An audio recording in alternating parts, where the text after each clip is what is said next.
se retrouve tout en haut. Et il y a eu un petit peu un passage un peu galère sûrement pour la Joëlette. On a négocié comme des dingues avec les guides pour les attendre. Tout on les attend, les bras grands ouverts pour arriver jusqu'ici parce qu'ils sont en train d'arriver, ils sont bientôt là j'espère. C'est majestueux. On a regardé des centaines de vidéos pour en arriver là et des centaines de réunions avec Charline et avec toute l'équipe On Détonne. Il y a eu des moments incroyables, il y a eu des pleurs, il y a eu des rires et finalement on est là, on est tous là, 30 personnes, Olivier est parmi nous et on va le porter jusqu'au sommet. On ne prend pas la photo au sommet si on n'est pas 30.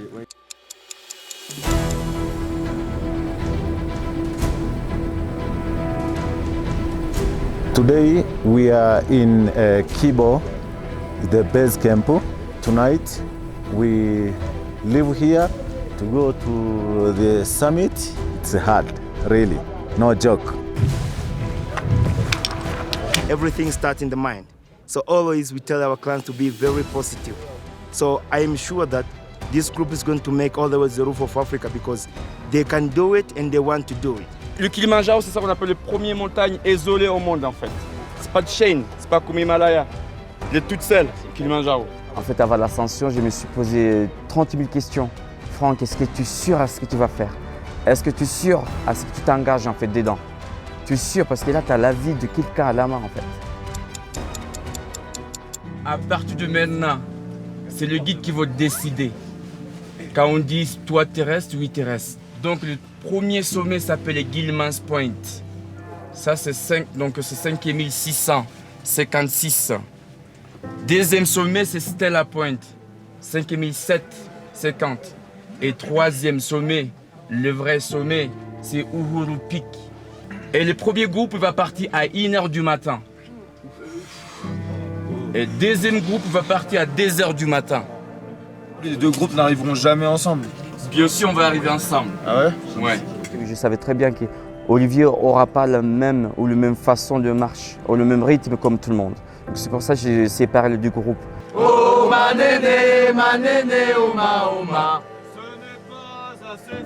Ce n'est pas assez fort. On peut faire encore mieux. Oh ma néné. Ouais. Je suis un peu stressée.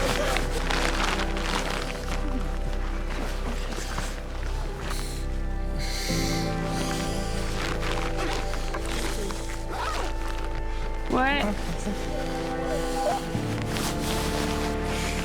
T'as ton pouce dedans? Non, t'as pas ton pouce. On va marcher, tu vas voir.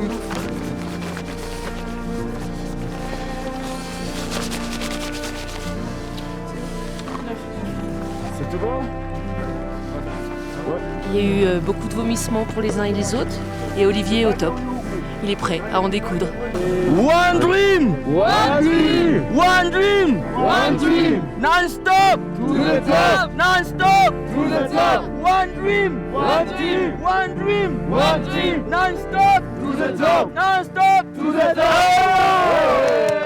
Donc l'ascension, nous, on s'est réveillé à minuit, on est parti entre 1h et 1h30, et on est parti avec un premier groupe de personnes. Et très rapidement, en fait, on était super lent, tout le monde avait super froid. Franck, donc le guide, a réuni 8 porteurs autour de la Joëlette pour réussir à monter papa. Et c'était vraiment une image terrible parce que la Joëlette, elle pèse 26 kg, papa, il doit en peser 60 ou 70. Et donc là, on peut imaginer la difficulté des porteurs avec justement ces graviers avec la Joëlette. Sachant que la roue s'enfonçait dans les graviers, ils étaient 8 à pousser, à tirer de toute leur force et à chaque pause ils s'écroulaient par terre tellement ils n'en pouvaient plus. Les autres, ça faisait plusieurs heures qu'ils avaient atteint le sommet et des retours que j'en ai eu, ils y croyaient plus. Ils y croyaient plus parce que ils étaient passés par ce même chemin, ils s'étaient eux-mêmes dit que c'était dur, ils avaient eux-mêmes souffert. Et penser à quelqu'un qui a 50% de sa capacité physique, forcément on n'y croit pas.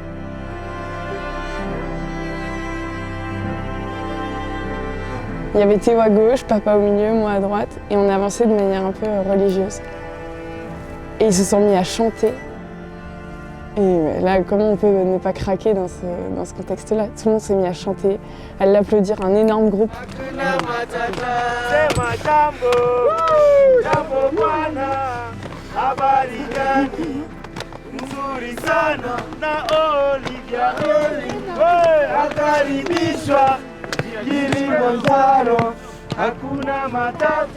Toutes ces 30 personnes qui ont fait partie du projet, on savait qu'elles étaient impliquées. Mais au moment du sommet, c'était encore plus concret parce qu'on les voyait se jeter sur nous prendre dans les bras et nous dire merci, merci de nous avoir fait vivre ça. Alors que c'est plutôt moi qui les remercie d'être là pour nous, de nous avoir aidés. Et en fait, c'est eux qui nous remerciaient et nous disaient mais... Il y a même quelqu'un qui m'a dit mais j'ai jamais autant pleuré, j'ai plus pleuré en 5 jours qu'en 5 ans.